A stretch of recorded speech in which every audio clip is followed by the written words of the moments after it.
La Asamblea aprobó esta tarde la Ley de Incentivos Financieros, que permite acceder al seguro de desempleo y condona deudas de la crisis financiera de 1999. Alerta sobre nuevas maneras de estafa con mensajes de WhatsApp, texto y llamadas de call centers. Las lluvias continúan en la zona austral del país. Permiten la recuperación de las centrales hidroeléctricas y por esto el Ministerio de Energía redujo a 5 horas los cortes desde este viernes hasta el domingo. El alcalde de Quito, Pavel Muñoz, lleva la serenata quiteña al presidente Noboa por las fiestas de fundación de la ciudad y baja la tensión política con Carondelet. Por las fiestas de Quito, Televistazo muestra cómo la comida tradicional se convierte en un festín en restaurantes quiteños que han logrado reconocimientos internacionales.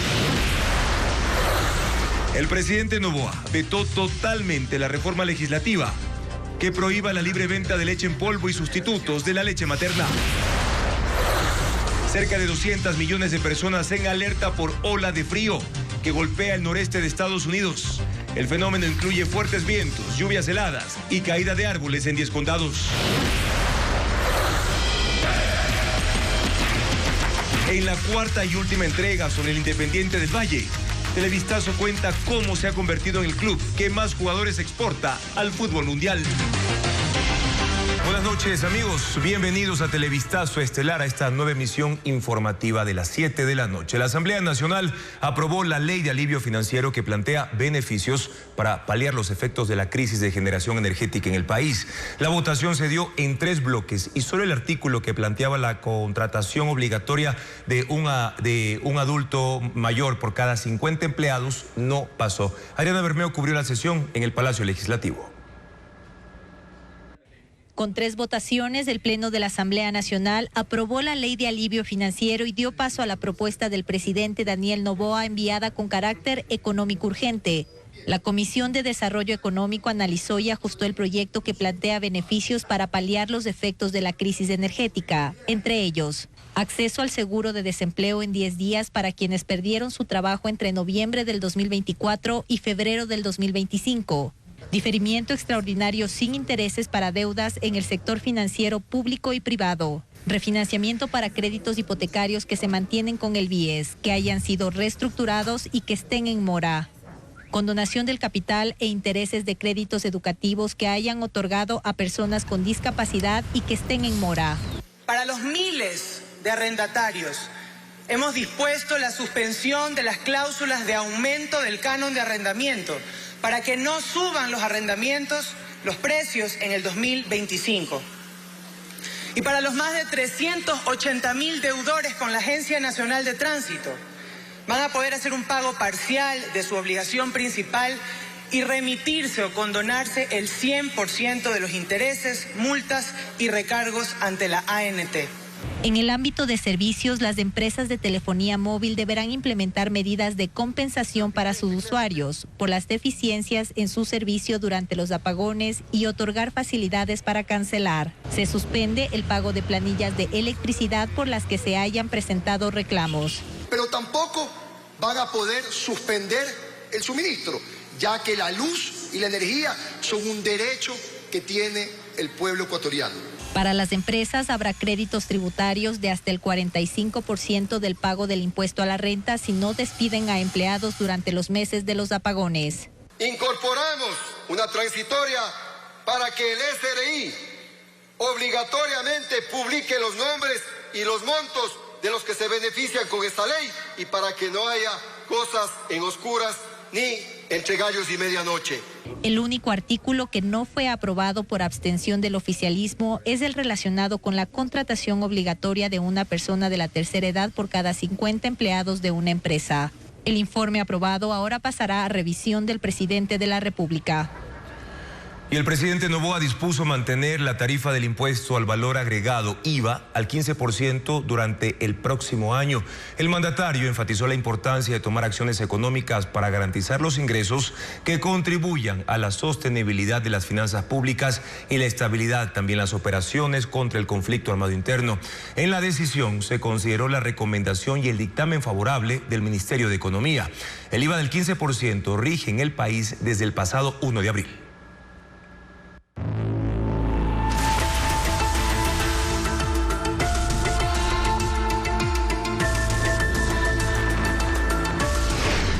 electricidad. El lío es generarla. Desde mañana los cortes de energía serán de 5 horas diarias y para la próxima semana serán de hasta 3 horas. El gobierno tomó esa medida porque empezaron ya a mejorar los caudales de las hidroeléctricas de la sierra, pero también de la Amazonía. Diego Cuenca actualiza la información sobre la generación eléctrica en el país. Desde ese viernes hasta el domingo, el gobierno reduce los horarios de los apagones de 7 a 5 horas diarias y para la próxima semana indicó que serán de 3 horas. El Ministerio de Energía tomó esa decisión gracias a las lluvias que se intensificaron desde el martes en la Sierra y Amazonía, aunque los embalses de las 3 centrales no recuperan aún sus condiciones normales. En el Austro llovió anoche y esta tarde, y eso favoreció muy poco al nivel de las hidroeléctricas Mazar, Molino y Sopladora. El embalse solo ganó 1 metro, pasando de 2.111 a 2.112 metros sobre el nivel del mar. En cambio, en Coca-Codo Sinclair, donde llueve desde ayer, el caudal del río Coca favoreció la generación de la hidroeléctrica, que ayer generó 810 megavatios y hoy superó los 900. Minas San Francisco recuperó 1 metro en su nivel del embalse, pero hoy permaneció apagada. Otras centrales que se están beneficiando de las lluvias son Agoyán en Tungurahua, que puede generar 160 megavatios, y Manduriaco en Pichincha, que produce 65 megavatios más. En ese panorama, hoy Coca-Codo cubrió el 42% de la demanda nacional y obligó al Operador Nacional de Electricidad SENACE a apagar Mazar para recuperar agua en el embalse y a encender Molino y Sopladora, que produjeron 553 megavatios. Por ahora, las lluvias sostienen la producción de Coca-Codo, pues el complejo hidroeléctrico de Paute necesita precipitaciones de al menos 15 días consecutivos para que estén 100% operativas. Pero por el momento el pronóstico del INAMI es que habrá lluvias solo hasta el domingo. Y precisamente ahora vamos a revisar los horarios de racionamiento del servicio eléctrico para este viernes, sábado y también para el domingo, que serán de 5 horas y en 2 franjas. En Guayaquil, en sectores como La Alborada, también Samanes, Avenida Francisco Orellana, Nueva Prosperina y también en el sector de Monte Sinaí serán entre las 3 y las 5 de la mañana, pero también desde las 12 del mediodía hasta las 3 de la tarde. Ahora, ¿qué pasa en Cuenca? Las zonas de El Parque Miraflores, también Colegio Manuel J. Calle, Avenida España, también los alrededores del aeropuerto no tendrán energía en 2 franjas. Estamos hablando desde las 4 de la madrugada hasta las 7 de la mañana y desde las 11 de la mañana hasta la 1 de la tarde. Ahora vamos a hablar de cómo quedan en algunos barrios los horarios para hoy, también sábado y domingo en el caso de la capital. Están suspendidos, aclararles, los apagones este viernes 6 de diciembre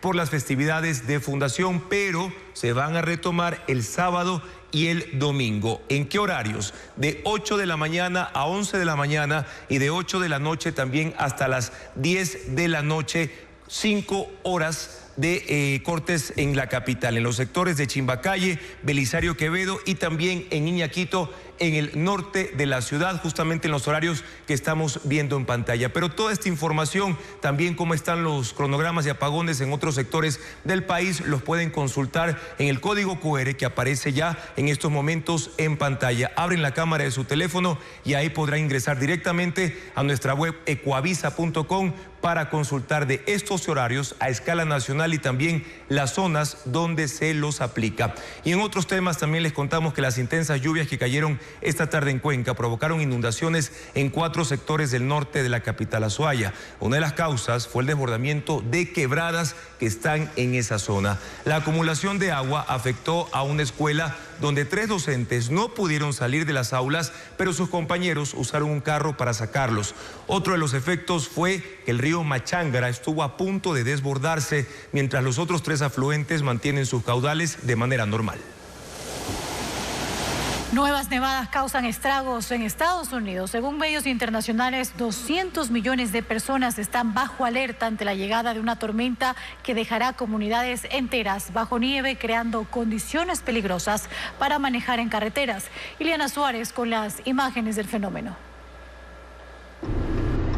Otra ola de frío ártico y viento avanza sobre el norte de Estados Unidos, con temperaturas bajo cero. y un potente impacto sobre 10 estados donde las autoridades emitieron alertas para la población, desde Dakota del Norte, pasando por Minnesota, Wisconsin, Michigan, hasta Nueva York, Vermont y Maine. El frío comenzó a principios de semana y las temperaturas seguirán bajando, afectando a 200 millones de personas. Hay advertencias de más viento y el riesgo de caída de árboles y postes, con efectos sobre el tendido eléctrico y el riesgo de dejar ciudades a oscuras. La nieve ha tenido un rápido avance generando condiciones peligrosas de viajes en carreteras interestatales, pero también en vías urbanas, además de la lluvia helada que hace que los autos patinen en el asfalto, mientras disminuye la visibilidad de los conductores. Con este panorama, el gobierno de Ohio declaró estado de emergencia en varios condados, mientras que en Pensilvania se aplicó la misma medida para los condados de Erie, Warren, Crawford y McKean.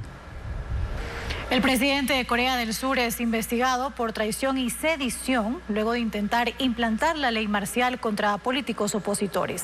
Enfrenta además un pedido de juicio político y nuevas manifestaciones, como lo informa Merlis González. En las últimas horas, no solo ha crecido la impopularidad del presidente de Corea del Sur, Yoon Suk-yeol, en las calles, donde miles de personas se concentran para pedir su renuncia, sino que su breve pero drástica medida de imponer la ley marcial hace 2 días podría llevarlo a juicio.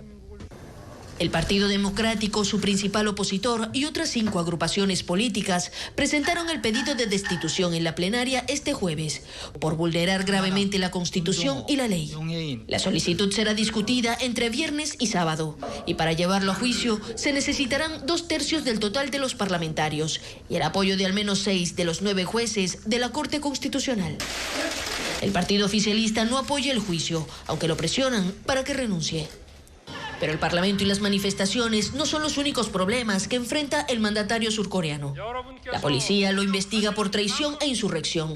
Lo acusan de imponer la ley marcial como arma política contra sus opositores y el proceso se extiende a su ministro de Defensa. Aunque enfrenta presiones desde varios sectores, por ahora el presidente Yoon Suk-yeol se aferra al cargo.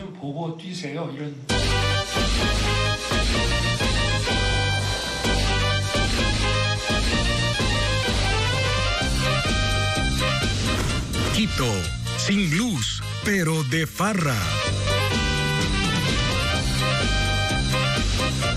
El alcalde de Quito, Pavel Muñoz, ofreció la tradicional serenata quiteña al presidente de la República, Daniel Noboa, quien junto a sus ministros acudió a la Plaza Grande para recibir el homenaje como parte de las fiestas de fundación de la capital. Patricio Díaz estuvo en ese acto. Cuéntanos, Patricio, cómo se desarrolló el evento. Adelante.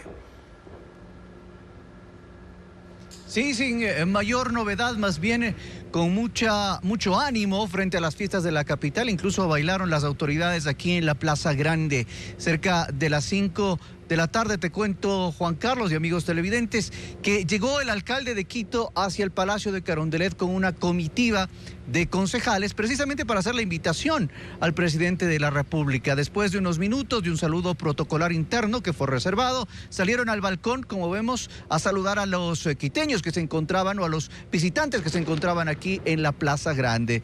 Después llegaron a este sector donde estaba ya la banda municipal y la banda del Cuerpo de Bomberos de Quito, que fueron los que homenajearon de esta manera a la ciudad y por supuesto cumplieron la tradicional serenata quiteña al presidente de la República. Ambos funcionarios, tanto el presidente como el alcalde, se mostraron muy amistosos, conversaron por algunos momentos y el alcalde durante esta celebración insistió en que a pesar de que existen diferencias, hay diálogo y hay una relación en pos de la ciudad. Escuchemos lo que dijo el alcalde de Quito, Pavel Muñoz. El diálogo, podemos tener severas discrepancias, pero los adversarios políticos hacen eso, discrepan, conversan y también cuando es posible pueden llegar a un conjunto de acuerdos. A mí lo que me interesa es que el gobierno nacional pueda invertir en Quito. ¿Cuánto tiempo no tenemos de parte de los últimos gobiernos una obra de envergadura en Quito? Entonces a veces esto es ingrato para la capital de la República, ¿no? Hay que combatir el centralismo.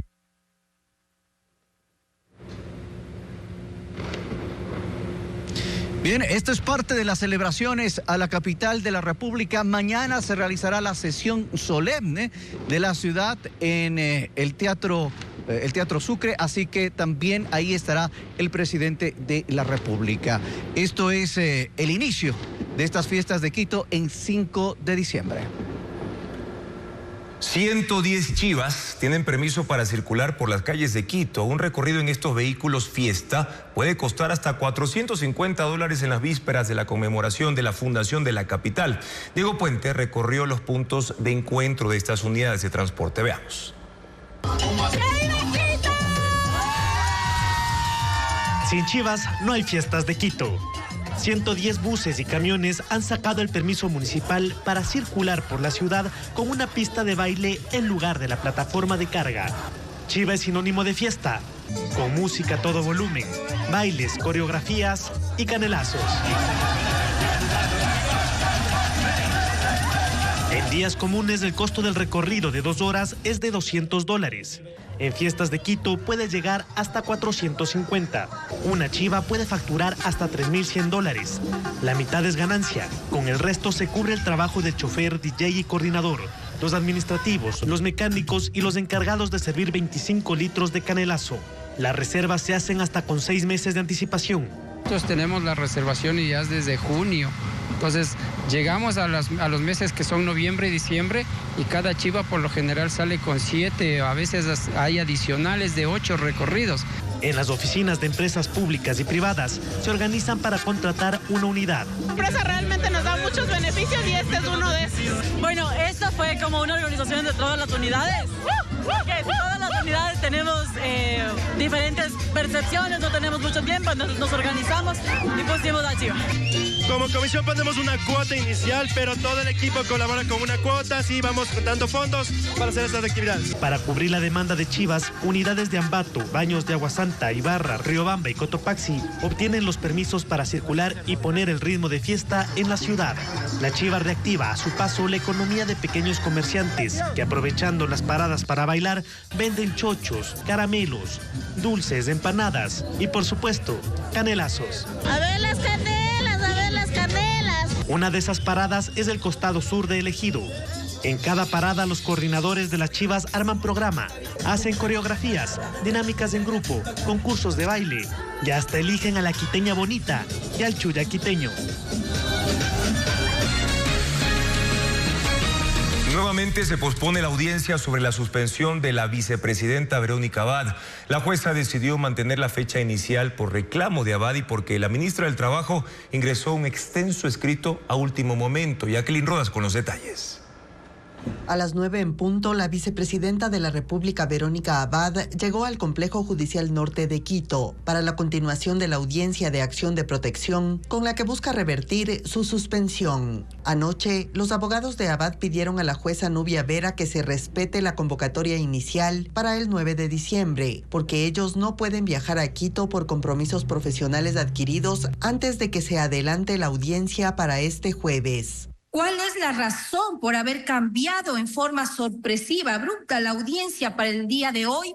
Porque nos comunicaron del Complejo Judicial Norte que había disponibilidad el día de hoy. Esta juzgadora, por el principio de celeridad, reagendó la audiencia. La jueza llamó la atención por los escritos ingresados a último momento. Hoy, 9 minutos antes de la audiencia, la ministra de Trabajo, que esta vez sí se conectó por Zoom, ingresó 459 páginas. Usted manifiesta que las 459 hojas es sobre la intervención que usted va a realizar. ¿Me aclara esto, por favor, para que escuchemos todos? Sí, efectivamente. Así me lo permite la Ley Orgánica de Garantías Jurisdiccionales. La jueza Vera le recordó que el pasado viernes ya intervino. Durante 85 minutos, el delegado que ella envió. Ese día el funcionario fue ampliamente criticado por no poder contestar en qué norma consta la suspensión por 150 días que le impusieron a la vicepresidenta. La jueza aclaró a la ministra que solo tendrá una réplica de 10 minutos al final. La audiencia audiencia se suspendió para el lunes por el pedido de Abad y por el escrito tardío y extenso de la ministra. La vicepresidenta se sintió mal y necesitó ayuda para salir de la sala. Seguimos pidiendo justicia. Hay cosas muy oscuras y no vamos a dejar.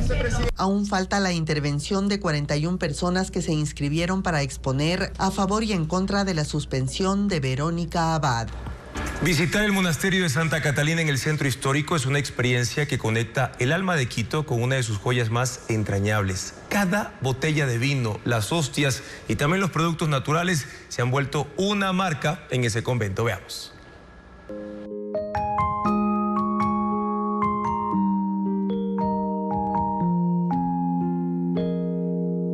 Detrás de los muros silenciosos del monasterio de Santa Catalina se esconde un tesoro que mezcla fe, trabajo y dedicación.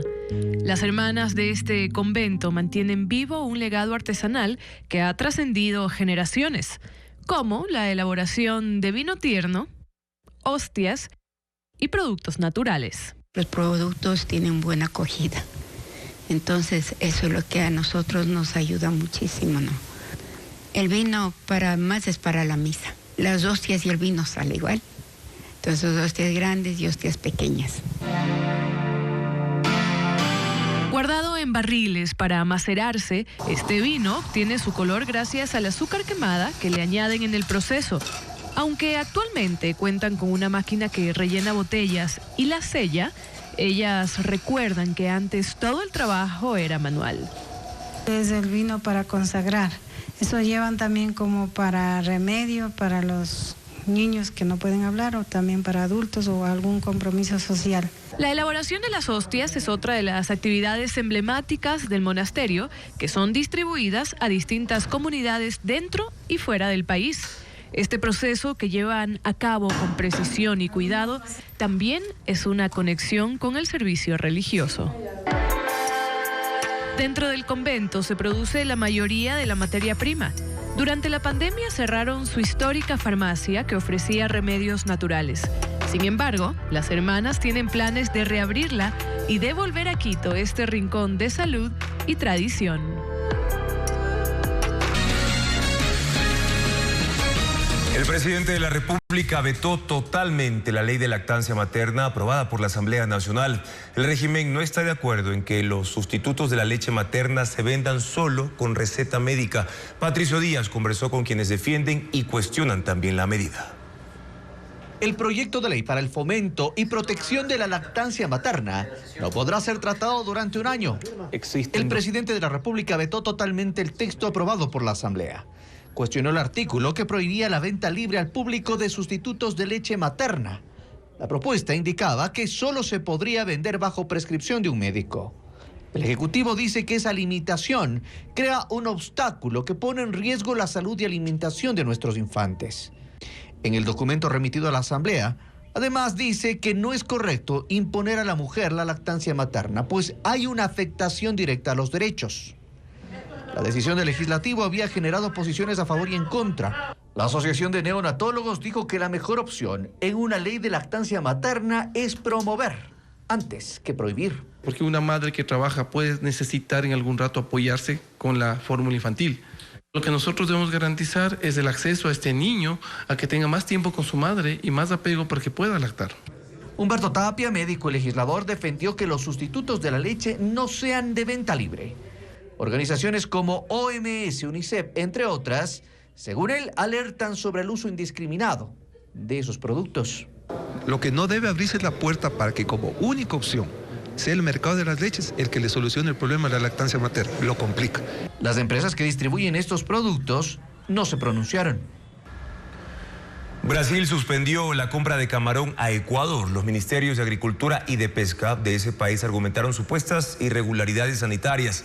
La Cámara de Acuacultura ecuatoriana, por su parte, dice que esa decisión es antitécnica y va a pedir al gobierno que tome acciones al respecto. Más detalles con Adriana Bermejo. Brasil dejará de comprar por ahora camarón a Ecuador. Los ministerios de Agricultura y de Pesca de Brasil tomaron esa decisión tras realizar una auditoría que, según ellos, detectó irregularidades y el incumplimiento de requisitos sanitarios exigidos. Esta medida se aplicará desde el próximo lunes 9 de diciembre. Ese anuncio no causó sorpresa en la Cámara de Acuacultura ecuatoriana. Desde inicios de este año, los productores de camarón de Brasil exigieron a sus autoridades que se vete al producto de Ecuador por ser más competitivo. Se trata en realidad de una medida proteccionista por parte de Brasil. Para Ecuador, la venta de camarón a Brasil no es representativa. Apenas $7 millones de los 2.200 vendidos este año a China, Europa y Estados Unidos. La Cámara de Acuacultura considera que la decisión es injusta y antitécnica. Pedirá al gobierno que analice los beneficios arancelarios que otorga a Brasil. El Ecuador no debería profundizar las discusiones en torno al acuerdo comercial, al ACE 59, que buscaría mejorar las condiciones arancelarias para varios productos de Brasil, porque no hace sentido dar un beneficio arancelario a un país que bloquea permanentemente las exportaciones de su vecino. Aunque las exportaciones de camarón a Brasil apenas representan menos del 1% del total de camarón vendido al mundo, para Brasil significa el 40% del que importa.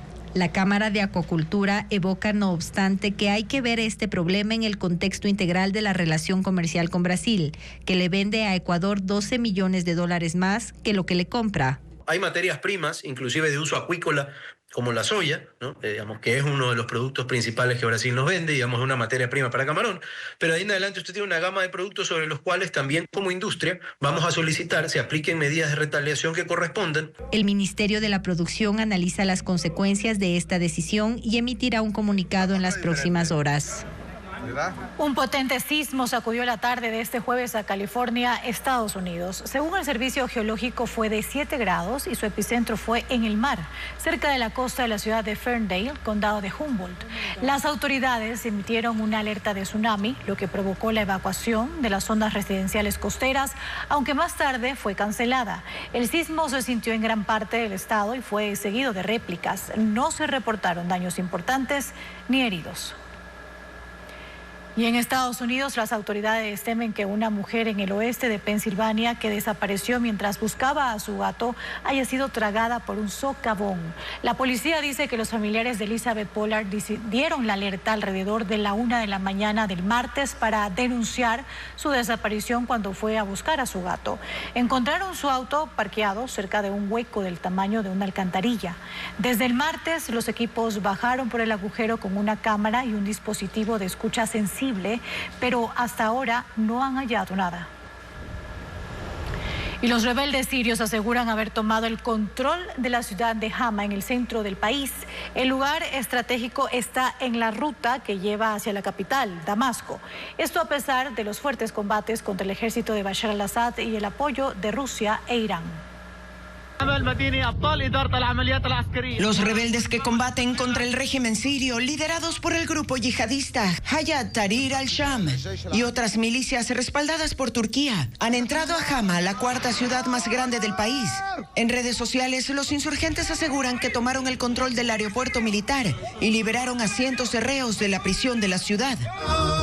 Fuerzas militares sirias anunciaron su retirada ante la continua llegada de milicianos, quienes afirman que pronto avanzarán hacia el sur hasta controlar la capital, Damasco. Al mando de este grupo rebelde está Abu Muhammad al-Golani, un saudí de 42 años que se unió a Al-Qaeda en Irak en 2003 y fundó una filial denominada Al-Nusra en 2012.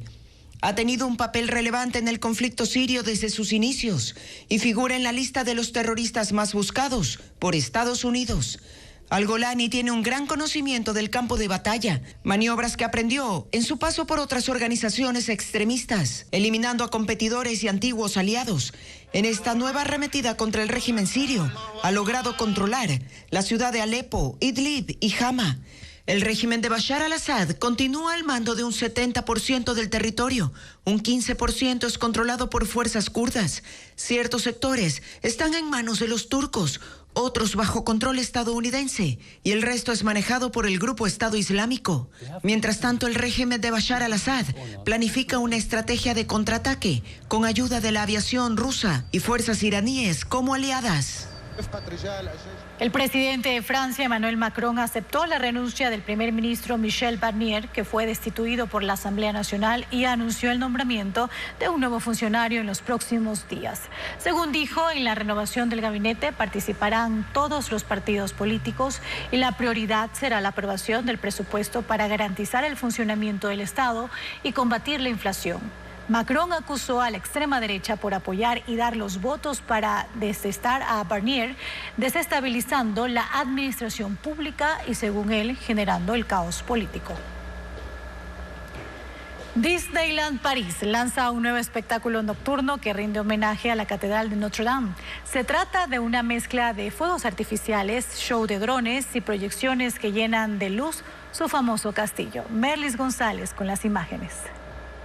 Notre Dame de Paris.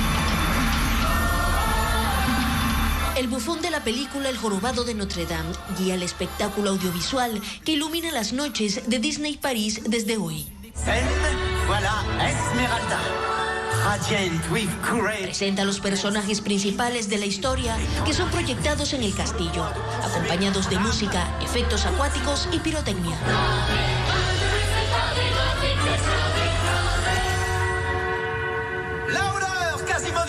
Cuando llega el turno de Quasimodo, suenan las campanas de la catedral, que de pronto aparecen en el cielo, formadas por decenas de drones.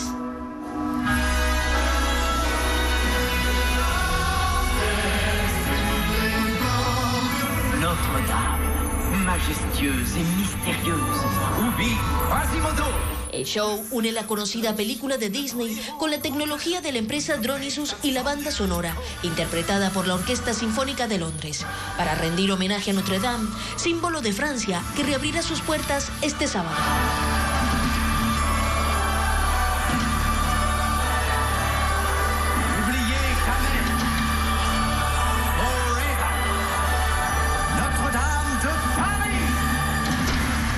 Revisamos las alertas meteorológicas para este viernes. En la sierra se espera una temperatura entre 17 y 7 grados centígrados, también con una radiación ultravioleta de 5 y 6, es decir, moderado y alto. Mientras, en la región costa habrá una temperatura entre 33 y también 23 grados, con un pronóstico de radiación ultravioleta de 5 y 7, que equivale a moderado y alto. Pero, ¿qué pasará? ¿Cuál es el pronóstico en la Amazonía para mañana 6 de diciembre? Una temperatura entre 32 grados y 21 grados y también con un índice de radiación ultravioleta que representa a un nivel de máximo 10, es decir, un nivel bastante alto. Por esto se recomienda usar protector solar y no exponerse a la luz directa del sol. Vamos a una pausa. Los ciberdelincuentes usan mensajes de texto para alertar de compras ficticias a usuarios. La intención es acceder a sus datos bancarios y hacer recargos por miles de dólares. Diego Puente con las advertencias. Si recibe un mensaje sobre una compra que además no hizo, desconfíe, porque ese es otro de los métodos que están usando los ciberdelincuentes para acceder a datos bancarios, números de tarjeta de crédito y códigos de seguridad. La estafa comienza con un mensaje alarmante. Usan nombres de bancos reconocidos y de tiendas donde supuestamente hizo la compra que sobrepasa $500. Buscan que el usuario se preocupe y llame de inmediato a un call center cuyo número se detalla al final del texto para bloquear la tarjeta. Al otro lado de la línea está un interlocutor decidido a obtener sus datos reales. Esa información servirá para realizar compras o recargar servicios de empresas registradas en el exterior. Los perjuicios pueden oscilar, según la policía, entre $5,000 y $10,000 antes de que se dé cuenta. Que los delincuentes utilizan una técnica que se llama ingeniería social. Pues la ingeniería social es básicamente aprovecharte de la ingenuidad o desconocimiento de las personas en el uso de, vamos a ver así, canales tecnológicos. Las estafas también llegan por WhatsApp. En esos textos se indican rebajas, promociones o premios. Los delincuentes acompañan un enlace con dos objetivos. El primero es clonar el WhatsApp para luego pedir dinero a sus contactos cercanos. Y el segundo es conseguir datos bancarios mediante formularios. Los mismos bancos le dicen y le envían la publicidad necesaria para decirle que ellos jamás le piden datos sensibles. Nada de pines de tarjeta o nada de cuentas o nada de información sensible del usuario. Los expertos recomiendan que cuando lleguen estos mensajes, el usuario guarde la calma. Si no tiene tarjetas de crédito de las entidades bancarias que se nombran en los textos, los elimine. Si hay dudas de una posible clonación, llame a los números de contacto oficial que están en los reversos de la tarjeta. Y sobre todo, que no entregue información personal. Igualmente, que rechace las promociones de remitentes no seguros, de empresas que prometen productos muy económicos o beneficios no solicitados como viajes y boletos de avión gratis. Y que jamás llene formularios con datos bancarios. Un día después de los incidentes en la penitenciaría del Litoral, el Servicio de Atención a Privados de Libertad no entrega información oficial sobre la cifra de fallecidos y heridos. Las visitas, la entrega de medicinas y también el economato están suspendidos mientras los operativos continúan, informa Bessie Granja. 12 horas después de los incidentes en la penitenciaría del Litoral de Guayaquil, no hay datos oficiales sobre cuántos presos fueron asesinados o resultaron heridos, tras los nuevos enfrentamientos que se registraron la tarde del miércoles. En los exteriores del Centro de Rehabilitación Social nadie da información sobre lo ocurrido, pero se conoce que adentro continúan los operativos militares y policiales para controlar el nivel de violencia. Las visitas están suspendidas, lo mismo la entrega del economato, esta ración alimenticia comprada por los familiares de los presos, así como la recepción de medicinas para los reos con enfermedades catastróficas. Lo que se conoce sobre lo ocurrido es preliminar y lo dijo extraoficialmente la policía. Un reo murió y 7 presentan lesiones tras la explosión y disparos registrados en el pabellón 3 de esta cárcel. Sin embargo, esta nueva explosión también ocurre en el mismo pabellón donde el pasado 12 de noviembre 17 presos fueron asesinados y 15 resultaron heridos en un enfrentamiento entre bandas criminales que siguen operando en dicho centro carcelario.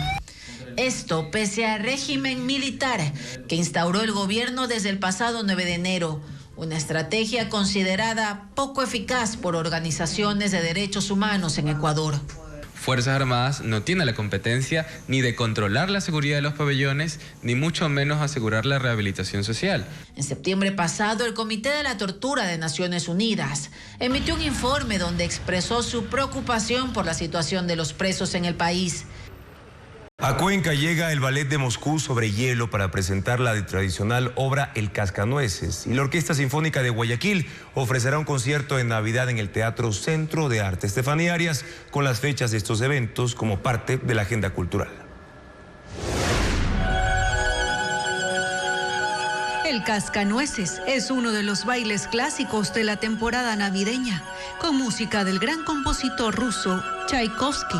La compañía Ballet de Moscú sobre hielo llevará el show al Teatro de la Casa de la Cultura en Cuenca, con más de 30 bailarines sobre el escenario. El espectáculo será este viernes 6 a las 20 horas. Uno tiene solo una oportunidad en la vida para causar una buena impresión. La obra retrata la vida de Anita Bermeo, un personaje estrafalario y mítico que trae a la memoria del público el Quito de antaño. La torera, interpretada por Valentina Pacheco, se presentará en el Teatro Casa Toledo, en la capital, viernes 6 a las 19 horas.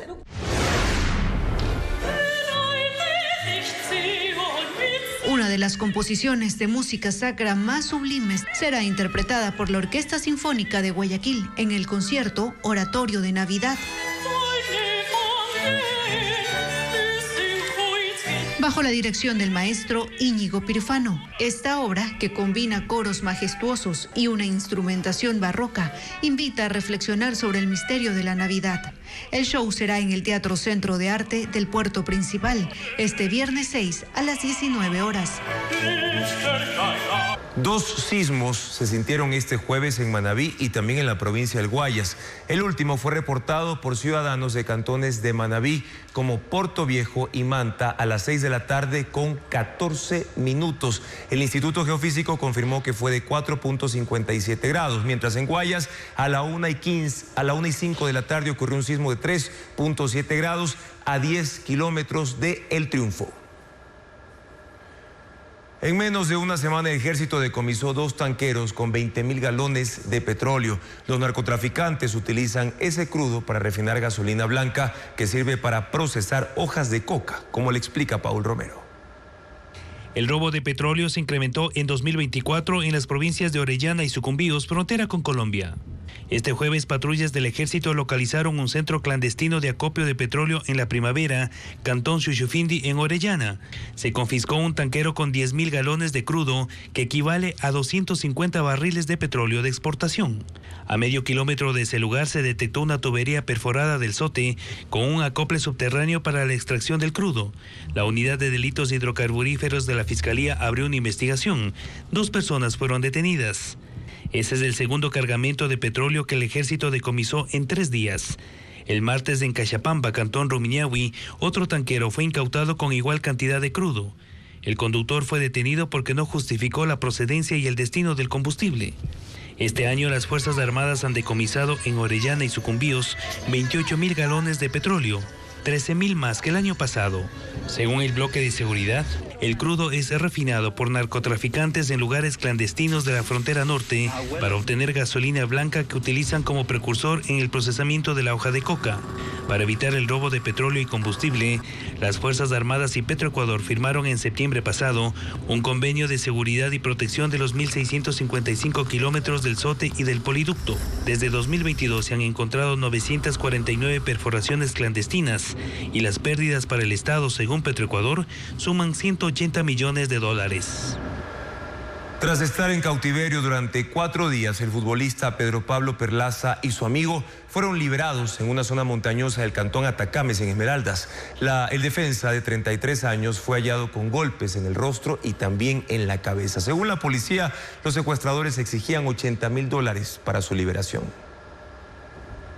1 hora y media duró la operación de rescate del futbolista Pedro Pablo Perlaza y su amigo, quienes estaban secuestrados desde el domingo en el sur de la provincia de Esmeraldas. Tras alertas ciudadanas sobre movimientos inusuales en una vivienda en medio de las montañas del recinto Taseche, cantón Atacames, miembros de la Unidad Antisecuestros y Extorsión, UNACE, elevaron un dron la mañana de este miércoles, localizando el inmueble. A las 5 de la tarde, 9 policías avanzaron en 3 camionetas desde la parroquia Tonsupa hasta el recinto Taseche. Durante 40 minutos, los vehículos subieron y bajaron montañas por vías de tercer orden, hasta llegar a un cerco con alambre de púas. Desde ese punto, tuvieron que descender a pie por 700 metros de colina hasta avistar la vivienda de madera y plástico. Cuando iban acercándose al sitio, 6 secuestradores empezaron a disparar contra ellos, pero al verse acorralados, huyeron entre los matorrales. Nuestras unidades policiales repelieron el ataque, logrando que estos salgan y se den a la fuga. Al parecer están heridos. Perlaza y su amigo fueron hallados dentro de la casa, en el piso, sobre hojas de plátano, boca abajo y atados con telas y sogas. ¡Aquí estamos! ¡Aquí estamos! Que no dejamos de orar los 4 días que estuvimos encerrados, no hemos comido nada, pero le damos una gracias a la UNACE, en verdad que hacer y sacarlo de donde estábamos metidos. El defensa de 33 años presentaba golpes en el rostro y la cabeza, causados al momento del rapto. Él y su amigo fueron trasladados al Hospital del Sur de Esmeraldas, Delfina Torres, y posteriormente llevados al comando de policía, donde se reencontraron con sus familiares. La policía continúa operaciones en el recinto Taseche para atrapar a los 6 secuestradores. Transportistas urbanos, interprovinciales y taxistas de Napo suspendieron sus actividades para sumarse a la protesta en la troncal amazónica que empezó hace 3 días, en rechazo a la construcción de una megacárcel en Archidona. Elizabeth Quesada nos muestra el panorama de este jueves. Este jueves, 220 buses urbanos e interprovinciales de cooperativas de Tena y Archidona en Napo, junto con 430 taxistas, suspendieron sus actividades para sumarse a la protesta que lleva 3 días en la troncal amazónica en rechazo a la construcción de una megacárcel en Archidona. La noticia tomó por sorpresa a Gabriel Guayo, quien tuvo que caminar 3 kilómetros para llegar a su trabajo. Otros, como José Torres, pagaron $5 $5 para que los trasladen en moto. En ambas ciudades, unos 100 motociclistas ofrecieron recorridos. No queda más, toca transbordar para llegar a la casa. Los manifestantes bloquearon un tercer punto de la troncal amazónica, el ingreso a la parroquia Puerto Napo en la vía Tena-Puyo, y se mantiene cerrado el paso en el kilómetro 4 de la vía Tena-Archidona y en el kilómetro 24 de la Y de Narupa-Loreto-Coca. Según la Unión de Cooperativas de Transporte de Tungurahua, el cierre en este último tramo genera pérdidas diarias de $10,000 a las 5 operadoras que utilizan esa ruta. Ante el bloqueo, el Ministerio de Educación dispuso que se suspendan las clases presenciales en Tena y Archidona. Desde la gobernación de Napo indicaron que este jueves, funcionarios del Ministerio de Gobierno mantienen una reunión con el SNAI para analizar el pedido de las fuerzas vivas de Napo.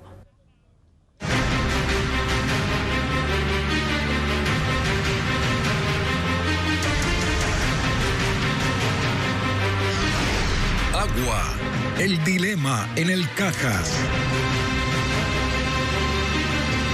Un informe de la empresa pública Etapa EP cuestiona la profundidad del estudio de impacto ambiental que realizó la empresa minera Dunde Precious Metals, que tiene la concesión del proyecto Loma Larga en Quimsacocha. Según este informe, el estudio minimiza el impacto ambiental que pondría en riesgo el agua que consumen más de 300,000 cuencanos.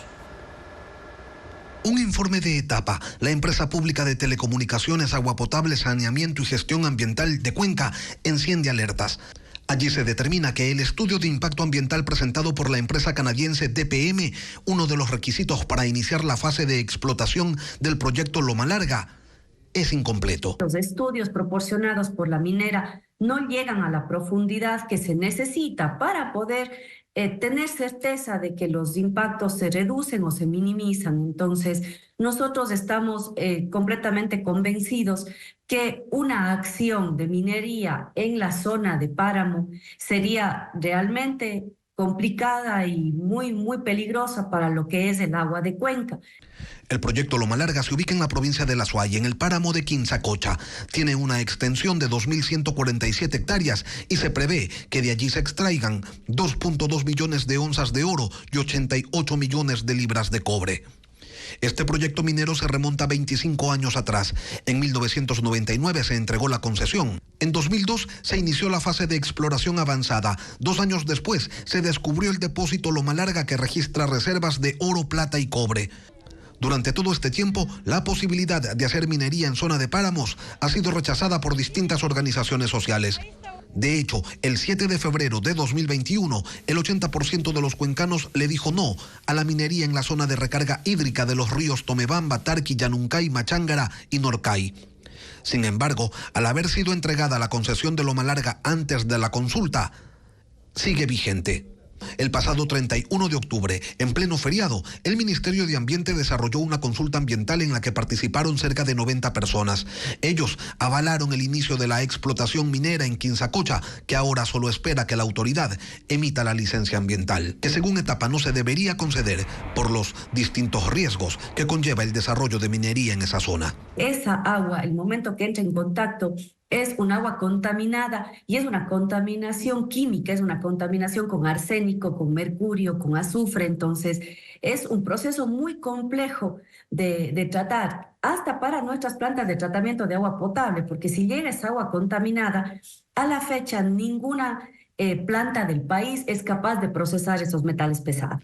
El proyecto minero Loma Larga tendrá una mina subterránea que se construirá en 2 años, operará 12 años y su cierre tomará 2 años más, en total 16. Allí se prevé diariamente mover 3.400 toneladas de material. Según la empresa concesionaria, el agua que tenga contacto con la infraestructura minera será reconducida a piscinas y luego a una planta de tratamiento. Para minimizar el uso de agua, se tiene previsto reutilizarla y finalmente dirigirla a una quebrada que está fuera del área de recarga hídrica de Cuenca. Pero el informe de Etapa señala que el estudio de impacto ambiental no garantiza aquello. Fernando Alvarado, sentenciado a 5 años de cárcel por peculado, acusó al tribunal del caso SECOM de falta de imparcialidad y también de lawfare. El exministro del correísmo retiró el pedido para que le suspendan la pena. Informa Jacqueline Ruedas.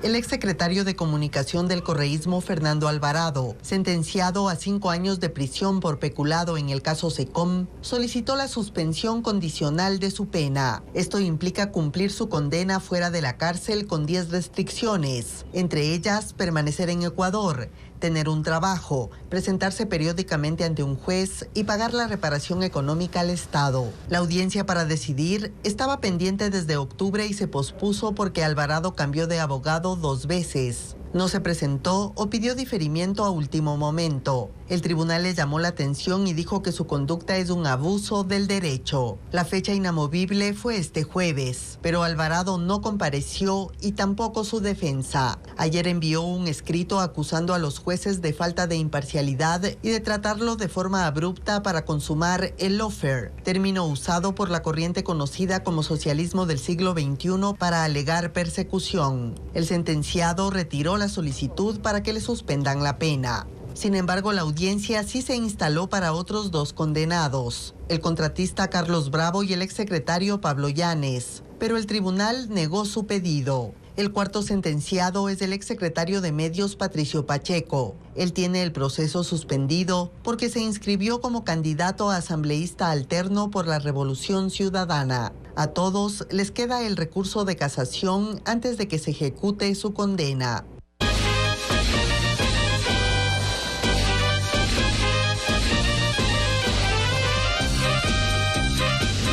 Quito, sin luz, pero de farra. Y la gastronomía, la cultura y las costumbres compartidas entre quiteños y migrantes de otras provincias de Ecuador hacen que el sur de Quito se constituya en el centro económico de la capital. Esa zona de la ciudad vive las fiestas en medio de rebajas de productos alimenticios, ropa y otros servicios. Hernán Higuera nos presenta un recorrido.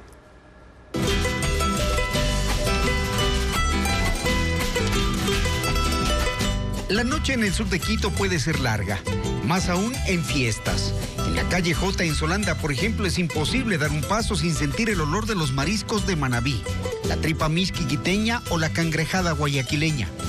La expansión del sur de Quito lleva 60 años y es imparable. En sus barriadas, como dicen los sureños, conviven los quiteños con el costeño, el amazónico y el serrano. Y aquí se adaptan fácilmente, también los extranjeros. El sur se ha formado por mucha gente de provincia, los llamados chagras, que han venido acá a trabajar en la ciudad y han traído una serie de costumbres que se mantienen y que son aceptadas, como yo digo nuevamente, en comunidad. No hay barrio que no sea comercial ni casa donde no exista un negocio.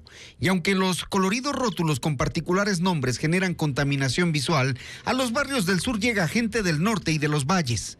Saben a qué rincón entrar, por la atención, por el sabor y por el precio. A días de cumplir 50 años está la pionera de las huecas, María Isabel Nazca Pillajo. Ella empezó vendiendo comida en la calle Michelena y hoy es la propietaria de la picantería más nombrada en la misma calle. Todos los de aquí somos bien amables, entonces les atendemos bien, por eso es que aquí hay mucha clientela y muchos negocios. Más al sur, en la ciudadela Ibarra, está Patos Pizzería, una iniciativa de 2 empresarios que se apuntaron al despegue gastronómico del sur desde el 2016. Buscaron un nuevo concepto, espacios amplios y acogedores. Por eso, incluyeron chimeneas de un estilo clásico y elegante. Esta empresa también brinda mucho trabajo y muchas oportunidades. Actualmente estamos trabajando con 40 personas aquí en el sur de Quito. Hay comercio para todos. Hugo Reyes es un quevedeño que llegó sin oficio al sur de Quito hace 45 años. Empezó como operario de peluquería y en 9 meses, dice, se convirtió en el propietario de la Buenos Aires del Sur. Famosa peluquería en El Pintado, la única de estilo clásico. Su negocio prosperó, creó empleo y razones para quedarse en el sur siempre le sobraron. Por ejemplo, nosotros cobramos $4.50 el pelo aquí en esta peluquería. Y en el norte sé que cuesta 7, 8, 10. Entonces también hay esas diferencias. En el sur, el que no sabe la inventa. De eso Fernando Porter da fe hace 47 años.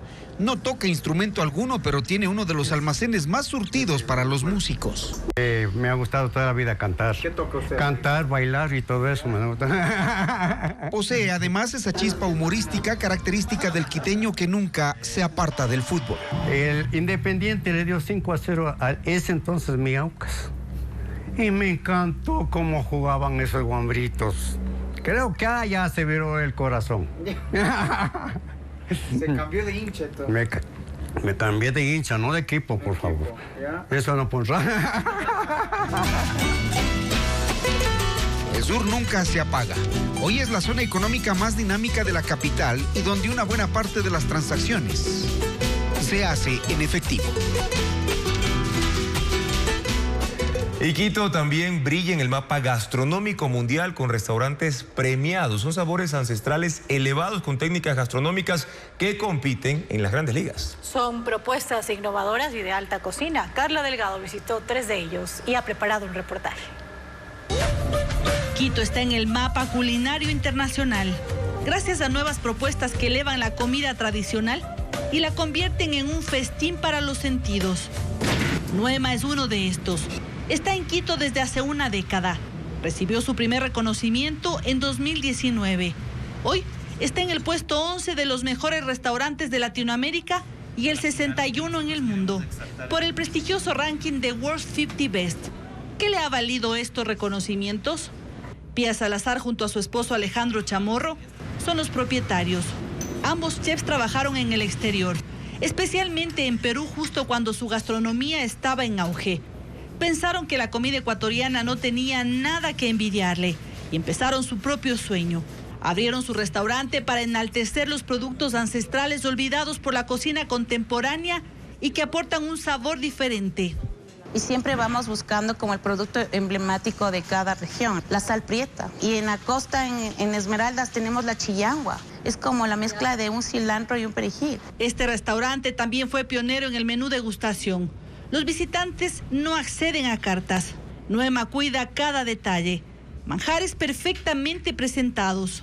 Otro restaurante que está en la capital también compite en las grandes ligas culinarias. Y para sorpresa de muchos, es de carnes. El tributo está en el puesto 33 del World Best Steak Restaurants y en el 92 del ranking de World 50 Best. Reconocimientos que en Latinoamérica siempre recayeron en países como Argentina y Uruguay. Luis Maldonado es el chef y propietario y apostó por la calidad de la carne de los Andes. Dice que hablar de vacas lecheras de Cotopaxi, Pichincha o Imbabura es hablar de una de las mejores del mundo.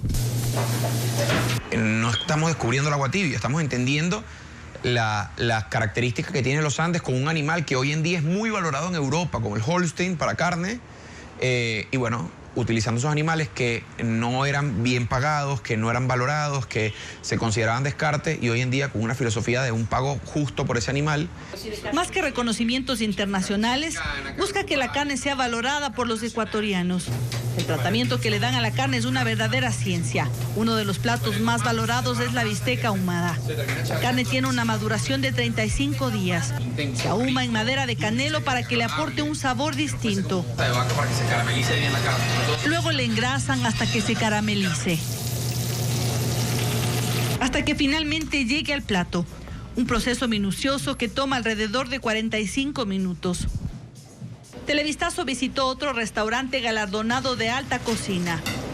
Urco ganó por 2 años consecutivos como el mejor restaurante del Ecuador por los World Culinary Awards. Es una propuesta innovadora.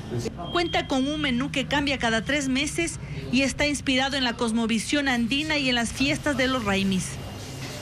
Daniel Maldonado, su fundador, se propuso usar productos únicamente ecuatorianos. Hizo una búsqueda de condimentos naturales en las comunidades de la costa, sierra y Amazonía. Y ha sido increíble encontrarnos con un montón de productos de las 4 regiones, que algunos de ellos estaban olvidados, otros que son de consumo muy local y que ya están en la ciudad, como el paiche, por ejemplo, que es un producto amazónico, frutas amazónicas, tubérculos que estaban no tan usados. ¿Cómo cuáles? Por ejemplo, las ocas, la mashua. Entre sus platos destacan el pato en salsa ñapi, un fermento amazónico muy de moda en la alta cocina, que le da un sabor picante y ácido. Es un potenciador de sabores. El chef coincide en que la pretensión no es solo seguir cosechando reconocimientos de afuera, es hacer que los ecuatorianos se apropien de su gastronomía y que hablen de ella con orgullo. Muy bien, y así llegamos a la parte final de nuestra entrega informativa. Gracias por su sintonía y confianza de siempre. Amigos, mañana en Contacto Directo, Bernabé Fernández, analista argentino en educación, va a analizar la reforma que impulsa el presidente Javier Milei y que pondrá fin a la educación y salud gratuitas para extranjeros, entre ellos miles de ecuatorianos. Además estará con nosotros Juana Guarderas, actriz, para hablar de ese Quito cotidiano y también de sus cambios ahora que cumple 490 años de fundación. Amigos, sigan las noticias a toda hora, siempre información actualizada en ecuavisa.com. Gracias por habernos acompañado. Buenas noches.